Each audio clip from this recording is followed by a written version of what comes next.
टोपी पहनने वाली आरएसएस की फौज ने यह जो काला कानून लाया है, भारतीय राष्ट्रीय कांग्रेस की तरफ से हम इसकी मुखालफत करते हैं, हम इसका पुरजोर विरोध करते हैं।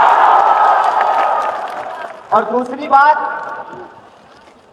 कि हमारा यहां आना ये कोई सियासी कदम नहीं है।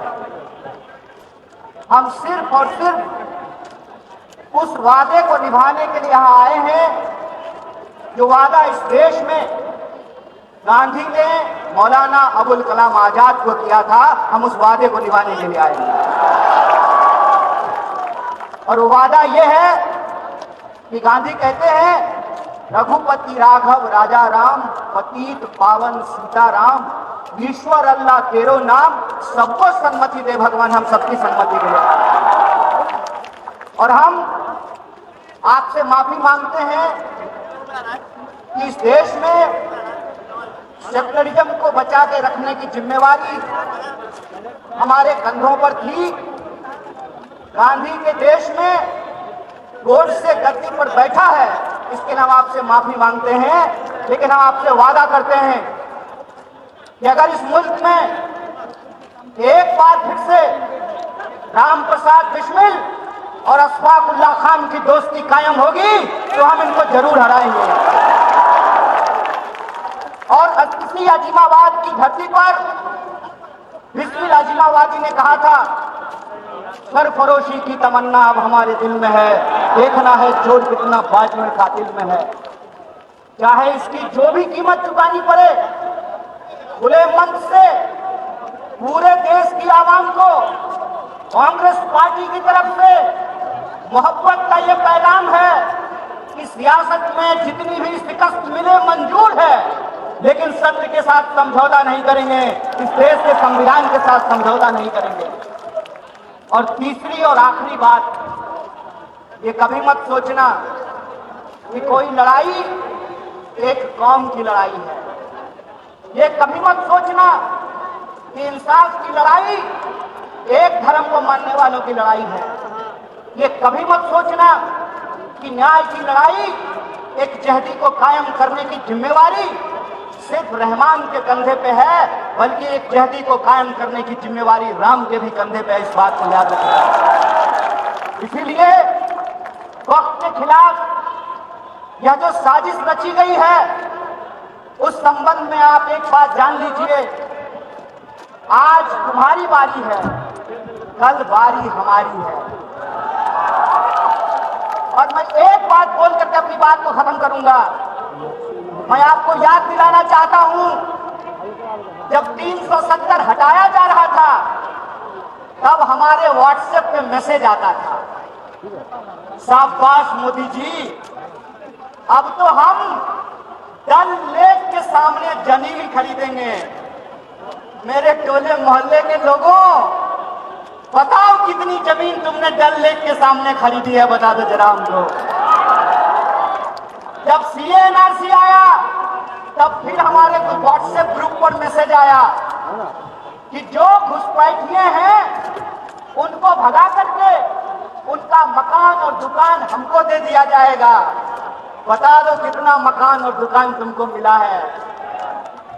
ये साजिश है, साजिश समझ लेना। ये वही साजिश है जो ये अंग्रेजों से सीखा है इन्होंने। भाई भाई को लड़ाओ और देश की संपत्ति अपने खाते में पहुंचाओ। ये साजिश आप जान लेना कि वक्त की जमीन कब्जा करके किसी हिंदू और मुसलमान को नहीं मिलेगा। गुजरात से आए हैं साहब, गुजराती दोस्त को जमीन देने के लिए साजिश है। अगर किसी को लगता है कि ये जमीन कब्जा करके आपको मिलेगा, तो एक बात बता दीजिए, जब देश के आदिवासी अपने जल जंगल जमीन के लिए लड़ रहे हैं, तब देश की महामहिम आदिवासी हैं। जब दलितों के खिलाफ एक बड़ा साजिश रचा गया, SC/ST कानून को खत्म करने की साजिश की गई, तब देश के महामहिम एक दलित थे। और आज जब यह कहा जा रहा है कि वक्त को खत्म करना जरूरी है, क्योंकि गरीब मुसलमानों को जमीन मिलेगी। तो याद रखना, ये वो सियासत है, ये वो सरकार है जो आपको आपके छत पर नमाज पढ़ने नहीं दे रहा और आपको जमीन देगा। अरे इनका तो बस एक ही कहना है, राम नाम जपना, पराया माल। खेल को समझ जाइए। इसीलिए यहाँ जो लोग खड़े हैं, मैं उनको बताने समझाने के लिए नहीं आया हूँ। मेरी आवाज जहां तक पहुंच रही है, मैं बिहार के आवाम को और देश को यह बताने आया हूं, दूसरे के तकलीफ में हंसने की संस्कृति भारतीय होने की संस्कृति नहीं है। ये भारत का इतिहास नहीं है। भारत की संस्कृति ये है कि हम अपने धर्म की इज्जत करते हैं और दूसरे के धर्म का भी सम्मान करते हैं। ये भारतीय होने का मतलब होता है। भारतीय होने का मतलब ये होता है कि हम अपने घर में सुख चैन से रहें, तुम अपने घर में सुख चैन से रहो। जो दूसरे के इबादत खानों पर, दूसरे की जगहों पर झंडा गाड़ते हैं, उनके पास ईमान नहीं बेईमानी है। इस बात को याद रखिएगा। इसलिए जब आज आरएसएस कह रही है कि संविधान से, प्रस्तावना से समाजवाद और धर्मनिरपेक्षता निकाली जाएगी, इसका मतलब यह है कि आज एक शब्द निकाला जा रहा है, कल को पूरी किताब बदली जाएगी। इसीलिए ऐ देश के नागरिकों, चाहे आप हिंदू हो या मुसलमान, चाहे आप दलित हो या ब्राह्मण, चाहे आप अगड़ा हो या पिछड़ा, चाहे आप टोपी लगाने वाले हो या तिलक लगाने वाले हो, याद रखना, ये ऊंच नीच को मानने वाले लोग हैं। इनको आपने गद्दी पर बिठाया है, ये आपसे आपका समानता का अधिकार छीनेंगे। आदिवासियों से जल जमीन का अधिकार छीनेंगे, पिछड़ों से भागीदारी का अधिकार छीनेंगे और मुसलमानों को इस देश में नागरिक होने का अधिकार छीनेंगे। इसी ये लड़ाई एक कौम की लड़ाई नहीं है, पूरे हिंदुस्तान को बचाने की लड़ाई है और इस लड़ाई में हम सब एकजुट हैं। बोलिए, एक है कि नहीं है?